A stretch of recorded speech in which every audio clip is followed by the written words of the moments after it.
Oddiy savol. O'zbekistonning necha foiz aholisi mashinasini sotmasdan turib yangi mashina ola oladigan darajada qobiliyatli? Tushuntira oldimmi? Mashina olishingiz kerak, lekin eski mashinangizni sotmasdan cho'nchagingizdagi pulingizga yangi mashina olasiz. Juda kam bo'lsa kerak bunaqa odamlar. Общий qiymatda 1% chiqmasa, endi kira qilib tirikchilik qiladiganlar shofyorlarning orasida necha foiz? Shofyorlarning asosiy qismi kiradan tirikchilik qilyapti va kunlikni kuniga topib yeyotgan odamlar.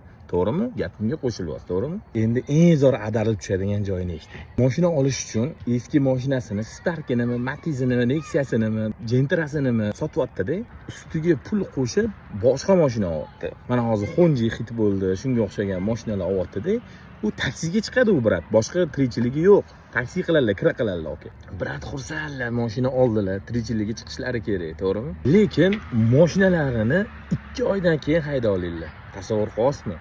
2 oy ularni oila bola chaqalarini kim boqadi? Nimaga 2 oydan keyin? Bugun mana 23-aprel.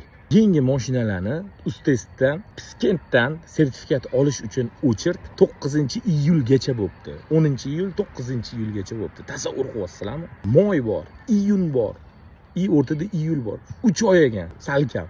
Hatto nimadir yechim qilib beringlar.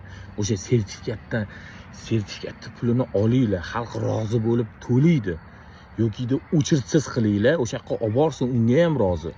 Lekin nimaga hozir olgan mashinasini 3 oydan keyin hayda oladi? Buni tepasida turgan agentliklar balki mashinasini sotmasdan mashina ola olar.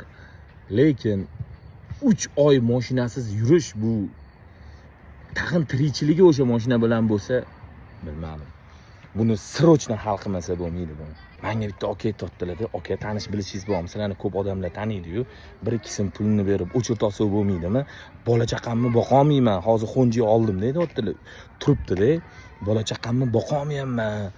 Ko'cha uyda o'tiribman, xotin bilan urushib qolyapman deyaptilar-da. Qaranglar, qanaqa jamiyatga ta'sir qilyapti bu narsa. Mana siz ayting, kommentariyaga ayting, yozing. O'sha tekshiruvsiz ham o'sha joyga olib borib tekshirmasa ham o'shani pulini to'lashga siz rozisiz-ku, to'g'rimi, aka? Ham pul to'laysiz, ham sarson bo'lasiz, olib borib yurasiz, ham o'chirta turasiz.